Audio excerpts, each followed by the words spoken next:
नीलकंठ पक्षी की इन 6 बातों को अगर आपने याद कर लिया तो आप कभी जीवन में धोखा नहीं खा सकते हैं दोस्तों। वह 6 बात है, कौन सी है उन्हें समझने के लिए आपको हमारी वीडियो को पूरा देखना होगा। हेलो दोस्तों, कंपिल देश में ब्रह्मदत्त नाम के राजा हुए थे, जिनके महल में मिले एक पूजनीय नाम की नीलकंठ पक्षी रहती थी है, जो राजा ब्रह्मदत्त के प्रेम स्नेह के कारण उनकी सहचरी बन गई थी। ये राजा के महल में ही नीलकंठ पक्षी का घोंसला रखा हुआ था। एक दिन राजा के घर में एक पुत्र का जन्म हुआ है और उसी समय नीलकंठ पक्षी ने भी एक अंडा रखा, जिससे एक बच्चा उत्पन्न हुआ कि वह नीलकंठ पक्षी अपने बच्चे से और राजा के बच्चे से समान प्रेम करती थी।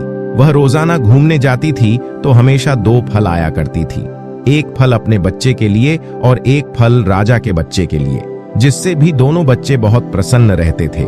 एक दिन की बात, जब नीलकंठ पक्षी कहीं बाहर घूमने गई तो राजकुमार की धाएं उस नीलकंठ पक्षी के बच्चे को घोंसले से निकालकर राजा के बच्चे से खेलाने लगे।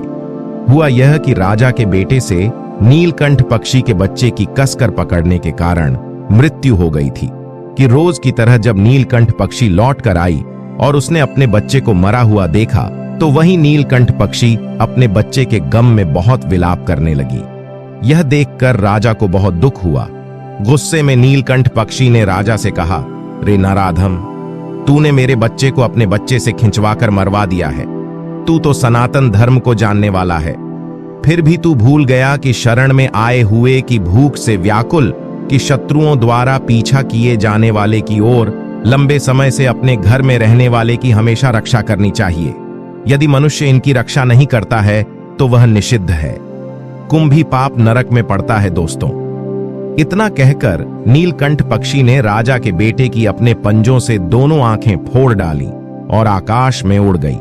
अपने पुत्र को दोनों आंखों से अंधा देखकर नीलकंठ पक्षी के किए पर राजा को क्रोध तो बहुत आया था, परंतु वह यह सोचकर अपने क्रोध को दबा दिया कि मेरा पुत्र तो सिर्फ अंधा हुआ है, पर उसने तो अपना बच्चा खोया है।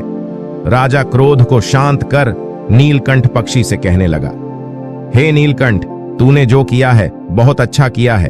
अब शोक त्याग कर कर पहले की भांति हमारे घर में आकर के रहो। मैं चाहता हूं कि हमारा तुम्हारा प्रेम फिर से सदा बना रहे। दोस्तों, राजा के इस तरह बुलाने पर नीलकंठ पक्षी कहने लगी, हे महाराज, मैं अपने समान ही तुम्हारे पुत्र प्रेम को भी जानती हूं। मैं तुम्हारे पुत्र को नेत्रहीन करके मैं अपराधी हूं है, इसीलिए मैं तुम्हारे घर में रहना नहीं चाहता। कहते हैं खोटे मित्र खोटे देश, छोटे राजा छोटे बंधु बांधव खोटे पुत्र को दूर से ही त्याग देना चाहिए, क्योंकि राजन खोटे मित्र से प्रेम नहीं होता, खोटी पुत्र से पिंड नहीं मिल सकता और खोटे राजा से न्याय की आशा नहीं की जा सकती है। शाम को मित्र पर भला विश्वास कैसे किया जा सकता है कि देश में जीना भी संभव नहीं है, और खोटे राजा से सदा भय बना रहता है और पुत्र से सब प्रकार से दुख ही मिलता है।